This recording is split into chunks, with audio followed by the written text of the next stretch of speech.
could be blamed on comic books. We do with video games now, right? And TV shows. Unfortunately, he was a doctor, a psychiatrist, and he got a lot of publicity and people believed him. Now, I'll tell you something that I bet even Todd doesn't know. When I was a kid, I'm about 15 years old, don't ask me why, but I had picked up a book called Dark Legend. It was a psychological study of a kid who had murdered one of his parents. And there must have been something about the cover that attracted me, or maybe I was mad at my father at the time, I don't know. But I picked up the book and I read it. It was one of the most fascinating, well-written, well-documented, thoughtful books I had ever read. When Dr. Wertham made the scene, the name sounded familiar. And I checked back.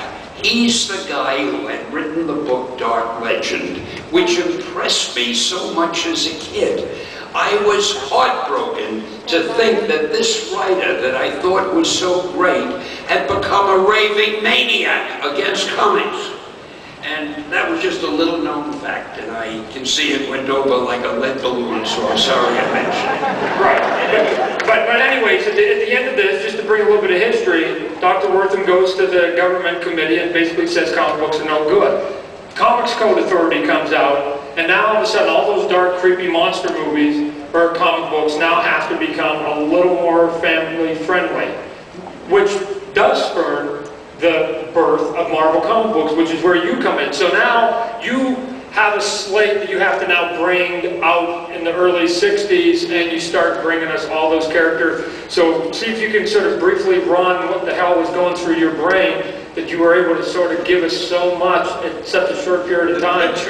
Yeah, there you go. I'll talk to them. You keep coming to me. Talk to them. Tell them about how, in its simplest form, where did Spider-Man, Thor, X-Men, Iron Man, Hulk, where did that all come out of? Where did it all come out of?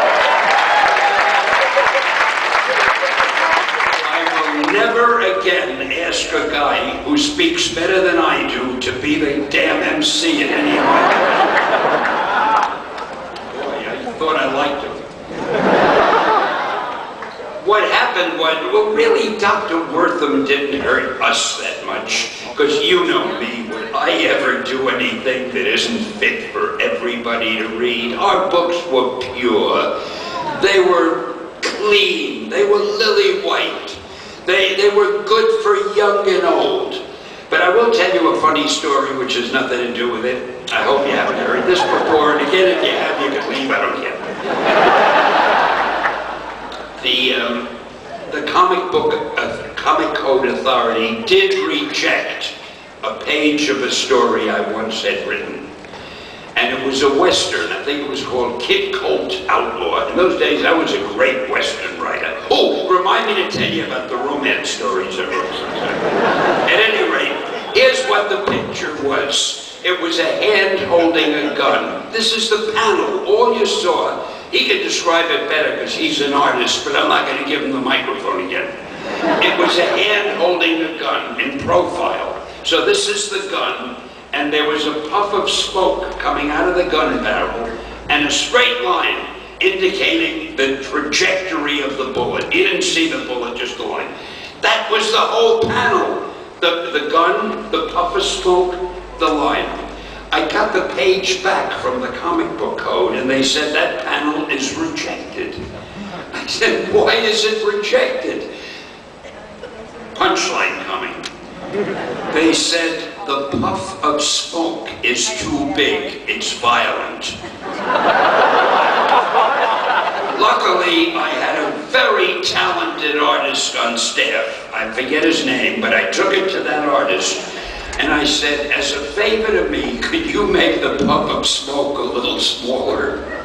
So now, the gun was like that. Instead of a puff of smoke like that, it was a puff of smoke like that, with a straight line.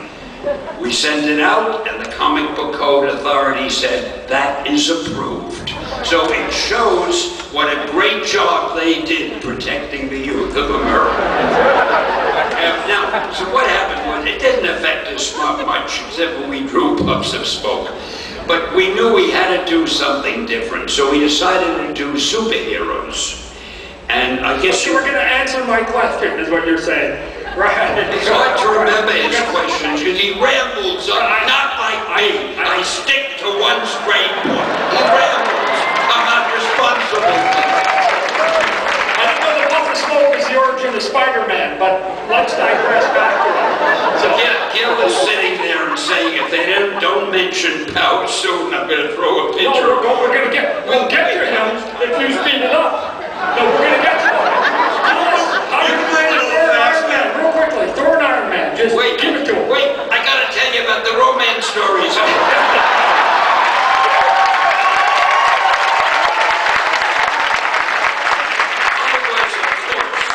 Forget superheroes. I was probably the top romance writer in the world. We had books. We weren't very creative with the titles. We had books called My Romance, Her Romance, Their Romance, Romantic Romances, and all like that. I wrote them all. Now here's the thing. They were supposed to be confessions. They were supposed to have been written in the first person by the girl who experienced the romance. I am, despite what anyone may think, I am not a girl, but I wrote those stories. I'm used to signing my name to everything I write, but it couldn't say. I remember when I was 16 and I fell in love with the first boy I met by Stan Lee. But I didn't want to leave my name off, and I didn't want to use someone else's name. I wouldn't get the credit. I came up with probably the best idea I ever had. On every one of the stories, I had the name of the story that I would write as told to Stan Lee. Well, I tweet a lot today. You don't know how many people reply to my tweets and how many of them write, by the way, we'll bet anything that there was nobody sitting around telling Stan Lee all those stories. So go figure. And if you do not follow Stan on Twitter, you should. He uses the word brigadier more than any other human being on the planet. You see, I don't like the word followers. My followers don't follow. They're independent and they're brave. And I formed a brigade called the POW Brigade. And they are my POW Brigadiers. And I refer to them as my brave brigadiers. And I, of course, am their beloved Generalissimo, as it should be. And now, getting back to POW. And now with the succinct I gotta tell you, don't feel you have to run away. There will be a little funny movie we're going to show you before this is over, because I know they're all starting to think it's never going to win. Let's go to another panel, you know. Okay, so thanks for that succinct origin of Thor.